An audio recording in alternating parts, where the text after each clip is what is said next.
السلام علیکم ویورز، ماما care T V میں خوش آمدید۔ آج کی ایپیسوڈ میں ہم بات کریں گے کہ سی سیکشن کے بعد وزن کیسے کم کیا جا سکتا ہے۔ اگر آپ ہمارے چینل میں نئے ہیں تو پلیز ہمارے چینل کو سبسکرائب کر دیں اور ہماری ویڈیو کو لائک کر دیں۔ تو بڑھتے ہیں اپنے آج کے ایپیسوڈ کی جانب۔ سی سیکشن کے بعد خواتین میں سب سے بڑا مسئلہ ان کے وزن بڑھنے کا ہوتا ہے۔ آفٹر سی سیکشن وزن بڑھنے کے ساتھ خواتین کا پیٹ کافی بڑھ جاتا ہے، جو کہ خواتین کے لیے کافی پریشان کن بات ہوتی ہے۔ آج ہم بات کریں گے کہ آپ گھر پر ہی کیسے اپنا وزن کم کر سکتی ہیں اور آپ کو اپنی ڈائٹ کیسی رکھنی چاہیے۔ پہلے میں ان ماؤں کی بات کروں گی جو بچوں کو اپنا دودھ پلاتی ہیں۔ جب آپ اپنے بچے کو اپنا دودھ پلاتی ہیں تو آپ کا وزن خود ہی کم ہو جاتا ہے، نہ ہی آپ کا پیٹ بڑھتا ہے اور نہ ہی وزن، کیونکہ اس دوران ماں روزانہ کی بنیاد پر 600 سے 800 کیلوریز خارج کرتی ہے، تو ماں کا وزن خود ہی کم ہو جاتا ہے۔ وزن کو کم کرنے کے لیے آپ کو چاہیے کہ آپ صبح نہار منہ میتھی دانے کا استعمال کریں۔ اس سے آپ کے دودھ میں بھی اضافہ ہوگا اور وزن میں بھی کمی ہوگی۔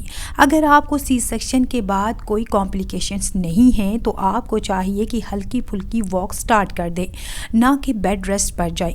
پہلے ہفتے میں آپ تقریباً ہر 2 گھنٹے کے بعد 2 یا 3 منٹ تک واک کریں، پھر نیکسٹ ویک آپ واک کا دورانیہ بڑھا دیں۔ آپ کو چاہیے کہ صبح کا ناشتہ جلدی کر لیں اور ناشتے میں انڈا لیں اور جو کا دلیا بھی کھا سکتی ہیں۔ آپ صبح میں دودھ کا استعمال بھی کر سکتی ہیں۔ لو فیٹ والا دودھ پیئیں، فیٹ والا دودھ مت پیئیں، اور دودھ کو ابال کر اس پر ملائی کو ہٹا کر پھر دودھ پیئیں۔ کھانا چھوڑنا نہیں چاہیے، کیونکہ اگر آپ کھانا چھوڑ دیتی ہیں تو کچھ ایسے ہارمونز بنتے ہیں آپ کی باڈی میں جو فیٹ بناتے ہیں، اور پھر وہ فیٹ بعد میں ریڈیوس ہونا بہت زیادہ مشکل ہوتا ہے۔ سیب کا استعمال بھی آپ کر سکتی ہیں۔ سیب کے استعمال سے خون بھی بنتا ہے۔ سیب آپ کی باڈی میں کانسٹیپیشن نہیں ہونے دیتا، اس سے بھی آپ کے وزن میں کمی ہوتی ہے۔ آپ بند گوبھی کا استعمال بھی کر سکتی ہیں۔ اس کے استعمال سے بھی آپ کا وزن کم ہوتا ہے اور کانسٹیپیشن بھی نہیں ہوتی۔ کانسٹیپیشن ایک بہت بڑا مسئلہ ہوتا ہے آفٹر سی سیکشن کے۔ سی سیکشن کے بعد آپ کو مساج لازمی کروانا چاہیے۔ مساج سے آپ کی باڈی کو کافی ریلیف ملتا ہے۔ ڈیلیوری کی وجہ سے آپ کے باڈی کے مسل جو کافی لوز ہو جاتے ہیں وہ واپسی اپنی جگہ پر آ جاتے ہیں مساج کی وجہ سے، اس لیے آپ کو سی سیکشن کے بعد مساج لازمی کروانا چاہیے۔ گرین ٹی کا استعمال بھی کر سکتی ہیں، لیکن دن میں ایک بار، اس سے بھی وزن میں کمی ہوتی ہے۔ ریڈ میٹ کا استعمال مت کریں، اس کی جگہ آپ چکن کا استعمال کر سکتی ہیں۔ ریڈ میٹ کے استعمال سے آپ کے وزن میں اضافہ ہو سکتا ہے۔ جنک فوڈ اور ڈرنک کا استعمال بھی بالکل مت کریں۔ تلی ہوئی اشیاء کا استعمال بھی مت کریں۔ خود کو سٹریس میں مت رکھیں۔ ٹھنڈا پانی بالکل بھی مت پئیں۔ نارمل پانی کا استعمال کریں اور پانی زیادہ پئیں۔ پانی کے زیادہ استعمال سے آپ کو کانسٹیپیشن نہیں ہوگی، اور اگر آپ بچے کو دودھ پلا رہی ہیں تو دودھ کی پروڈکشن میں بھی اضافہ ہوگا، اس لیے پانی کا استعمال لازمی کریں اور زیادہ سے زیادہ کریں۔ ہم نے آج کی ایپیسوڈ میں تفصیل سے بات کی ہے کہ آپ سی سیکشن کے بعد اپنے وزن کو کیسے کم کر سکتی ہیں، جس سے آپ کو اور آپ کے بچے کو کوئی بھی نقصان نہیں ہوگا۔ امید ہے آپ کو ہماری آج کی ایپیسوڈ سے کافی فائدہ ملا ہوگا۔ اپنا اور اپنے بچے کا بہت سارا خیال رکھیے گا۔ Thank you. اللہ حافظ۔